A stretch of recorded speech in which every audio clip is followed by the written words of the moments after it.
Hi, everybody. Welcome to our presentation on belonging, students' exploration of the social determinants of health through Photovoice. I'm Dr. Misty Rhodes. I'm a professor at Eastern Illinois University, and I specialize in teaching research and statistics. Hi, I'm Dr. Nikki Hillier. I'm an associate professor in the Department of Public Health and Nutrition at Eastern Illinois University. I teach health administration and the research methods sequence.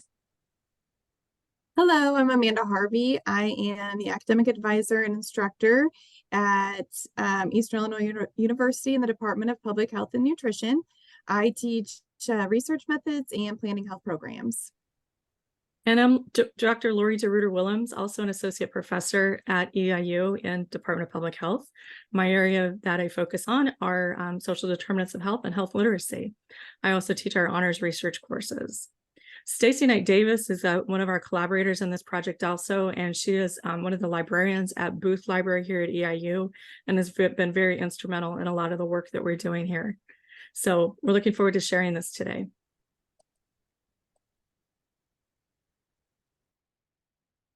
We wanted a creative way to engage our students and learn more about their lives so we can better meet their needs. We chose the theme of belonging and othering and asked students to incorporate this theme into the social determinants of health. Belonging is about social justice issues and how we honor and support all people. Othering is how we marginalize people. This project is one that is low cost, can be used on a variety of subjects and courses, and can be used on multiple platforms. Photovoice can be a powerful tool for describing barriers and assets to healthy living in specific communities.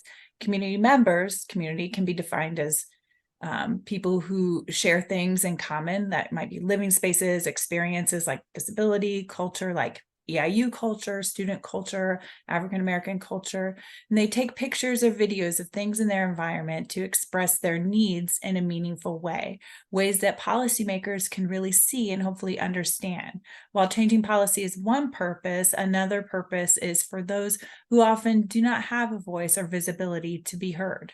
A final purpose is to support the participant researchers in choosing and displaying the images in order to build an understanding of their experiences in the context of different forces like political, economic. The pictures and videos are sometimes captioned or narrated. Researchers, participants, or participant researchers will look for themes and ways to organize or share the findings. Photovoice has been used in a variety of research projects, veterans with limb-affected disabilities, the experiences of children born in brothels, and more recently, students coping with COVID. So this project was designed to advance our understanding of the college students' knowledge of health and barriers to wellness by using the Photovoice concepts, but also to enhance and expand the students' understanding of social determinants of health and how they impact their own lives in a positive and or negative way. The components we used were pictures, stories, and expository writing. Students in our Foundations of Health Literacy course were asked to find examples of these social determinants of health throughout their typical day, like where they shopped or studied or exercised, just things that they saw on their walk to class or on their way to work or near their homes. Because the students were learning about social determinants of health, sometimes for the first time, we used this Kaiser Family Foundation model that includes health as a separate category, but we also talked about how each category could be where they could find pictures and examples. We brainstormed these ideas during class, and then the students went out and found the pictures. They had about 2 weeks to find examples, then they brought them back to class. They worked in small groups to find what they thought were their favorite pictures for each of the categories. And then they wrote short explanations of why they felt this was a good example of either their example being a barrier to improving their health or a positive example of their health. We'll share more about the final outcomes in a few slides. This is a more up-to-date version of the social determinants of health model. And with the explanations of each of the categories. You'll notice that food is not a separate category here. The reason for that is that it really can. Food fits into almost any of these other categories. So this is the more updated model.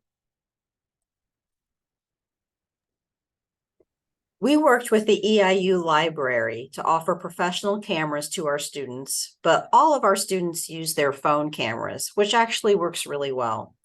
At the beginning of the semester, we had a professional photographer create a Zoom lesson that covered the important aspects of photography, such as background, foreground, depth, shutter speed, editing, and photography laws.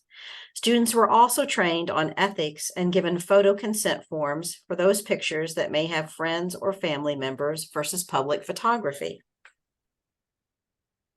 The instructions the students had were to focus on inclusion, equality, and visibility. We were asked them to write some self-reflections and have discussions with their fellow students about what they found and how it impacted them. This also helped them explore the concepts of social determinants of health in their community settings. Throughout their time with us, our college students were invited to take pictures and write short stories representing many things: the dimensions of health, barriers to being the healthiest you, including belonging, othering, microaggressions, and their lived experience as college students at our university. We also included the social determinants of health, narratives to develop strategies for improving our social determinants of health, and we talked about a variety of environmental and social settings. Depictions were shared by students who have chronic illnesses or disabilities, both recognizable and invisible, BIPOC students, and the LGBTQIA+ students, as well as students who do not fit into marginalized categories. To complete the project, there was a training regarding photography and the social determinants of health. There was exploration and jotting down ideas, brainstorming appropriate locations, taking pictures, and exploring and reporting census data. Connections and conclusions were made as students highlighted and discussed photographs that were the most powerful and impactful, and that showed either efforts addressed or barriers due to the social determinants of health. Finally, an exhibition of the final products will be on display at our university library in the fall. Students used pictures with captions to share their environmental barriers to and supports for wellness. While themes were organized using the social determinants of health, many framed these experiences through the context of disability, privilege, ethnicity, and employment. For example, the caption for that first picture was about the healthcare system. She said, "Since I finished chemo, I received regular infusions to maintain my health and keep my disease from progressing. It is a long and expensive, and it makes me feel too tired. However, it keeps me alive, and that seems like the pinnacle of health to me. I understand the healthcare I have is an advantage for my health, a privilege not afforded to everyone." So while she reflected on the negative, she also reflected on her privilege. For the second picture, the student reflected on food in a broader way. Food is an incredibly important factor in health, not just in terms of healthy eating, but from a social standpoint as well. Choosing to continue to cook and eat my cultural foods connects me to my past, my heritage, and my identity. It also brings back the feelings of mom making soup when you're sick or sad. It provides an avenue to gather with friends and family and enjoy each other's company. This greatly improves my mood and mental health sometimes, end quote. And the final picture regarding community support, it's a picture of a student with an injury and her leg is being propped up. So while in class, a fellow classmate walked in with an injury. There was a little space in the classroom for her crutches or a place for her to have room to prop her foot up. So the whole class improvised with an extra chair. And this relates to how students who have disabilities, crutches, or maybe in a wheelchair have difficulty being able to navigate safely through a classroom or have space that accommodates them. We do have elevators in buildings, but they're not always easy to locate. So that was a reflection one of the students had on this picture. Our students through this process were able to assess the interconnection of the social determinants of health that For example, economic stability can influence the built environment and vice versa, that the environment also affects economic stability.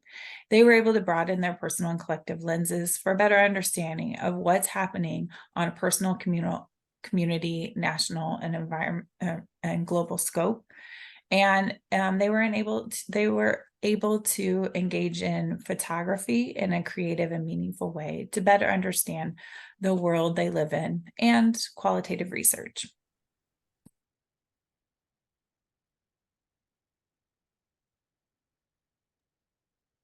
We worked with the library to disseminate the project materials and show what all the great work our students have done. So on this screen, you will see the front of a postcard that was created in collaboration with the library. The library is also hosting a exhibit within the library itself, and the postcards will be available there. It's also a great opportunity for marketing our program and the work that our students have done.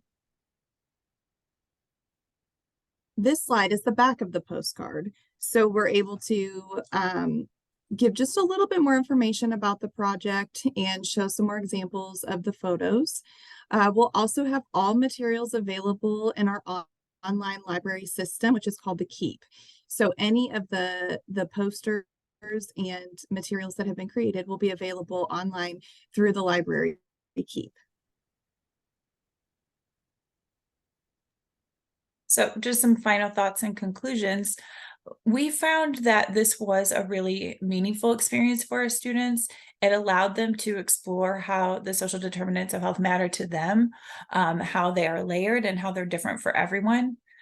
Photovoice can be used to address lots of different things in other contexts that we weren't actually able to through this experience, but local health issues, partnerships with local health departments and communities can use this to explore needs when developing their I plan or conducting other needs assessments or asset mapping.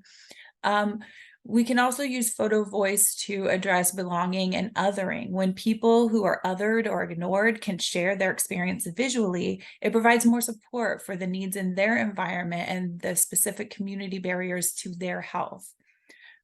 We can also use Photovoice to help with learning and sharing. And this can be tailored to many age levels. So we use this with our college students, but it's something that even grammar school students can be exposed to show students, just introduce social determinants of health, barriers or privileges because of their community, environment, and identity, and giving them a voice and the space to make or advocate for change. We use this in several of our classes with different learning objectives in mind. So like we mentioned, several of us teach the research method sequence. So we use this as an example of qualitative research to help students understand one part or one method in terms of qualitative research. Other instructors used it in the Foundations of Health Literacy to explore the social determinants of health on a personal level.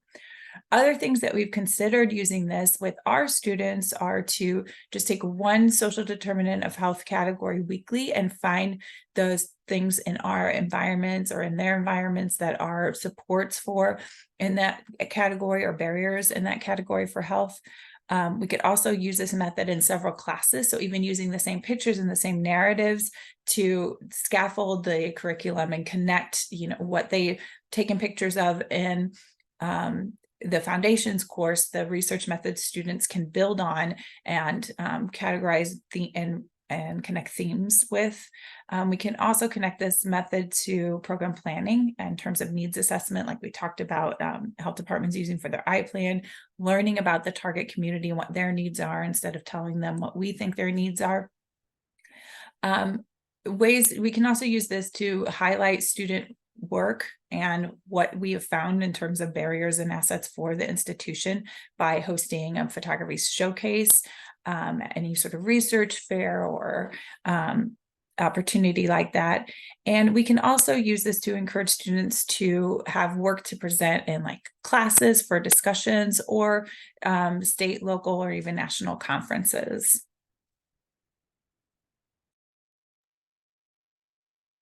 Thank you for joining us today. Please feel free to reach out to any of us if you have any questions pertaining to the project that we have completed with our students. Thanks so much.